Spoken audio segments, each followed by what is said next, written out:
You know that I'm always very fond of genies in bottles. So although I was abroad, I made haste to come back home when I heard of the floods in Kalumpit, Bulacan. Sure enough, when I walked along the banks of the river, I saw a bottle and inside was a genie. When I opened the bottle, the genie said, "Don't make 3 wishes, just make 1. I'm undernourished. And I'm suffering because of the Eurozone crisis in Europe and the possible double-dip recession in the United States. So just one request. Of course, as a student of international affairs, I said immediately, give me peace in the Middle East, particularly now that Muammar Gaddafi is said to have been killed. That shouldn't be very difficult." And he said, "But this crisis has been going on for centuries.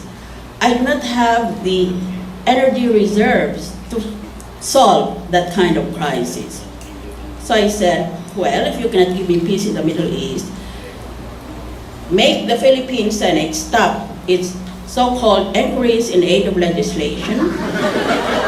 Because number 1, no such inquiry, no matter how scandalous, and no matter how lengthy its TV coverage, has ever resulted in any substantial legislation.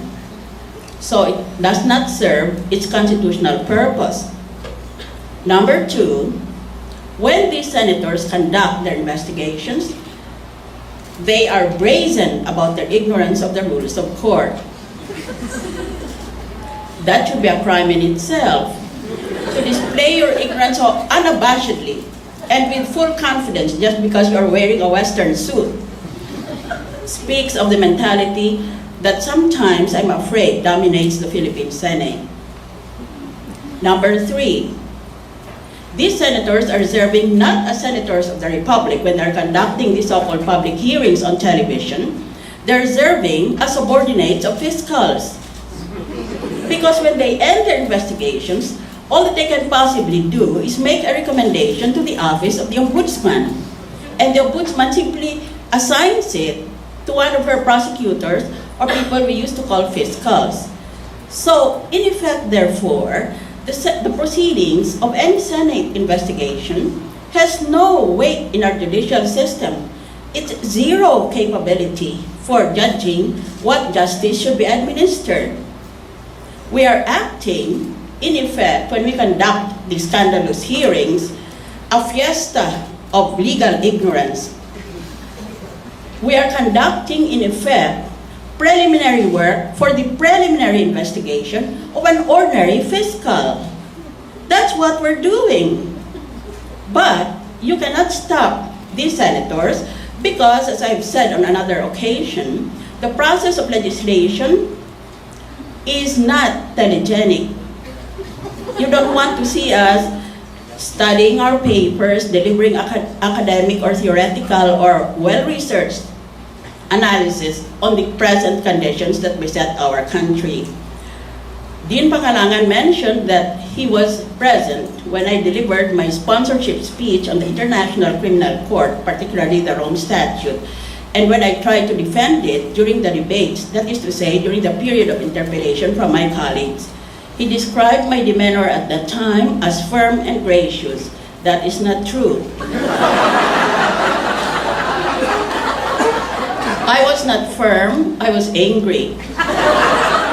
That I was being subjected to the humiliation of interpellation by idiots. And I was not gracious, I was homicidal.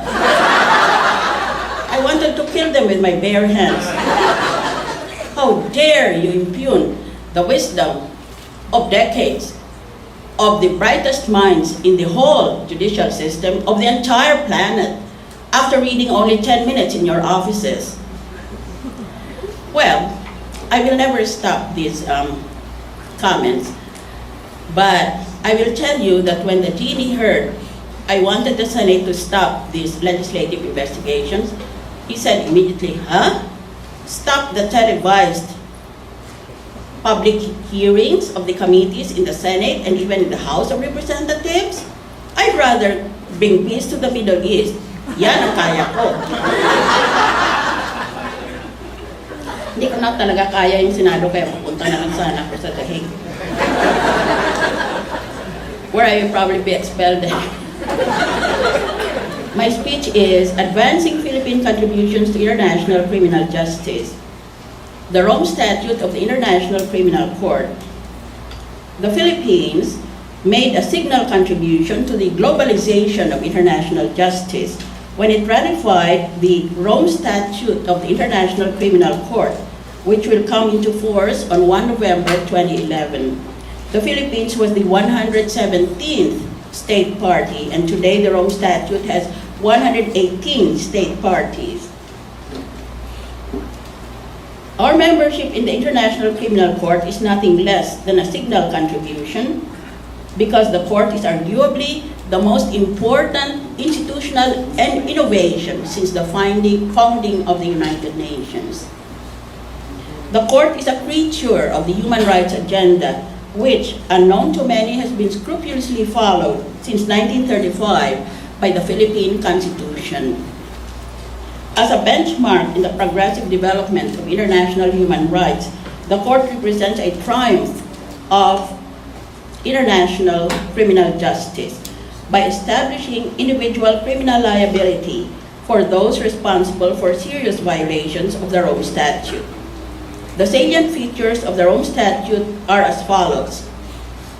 Bullet, principle of complementarity, spelled P-L-E, not P-L-I, complementarity.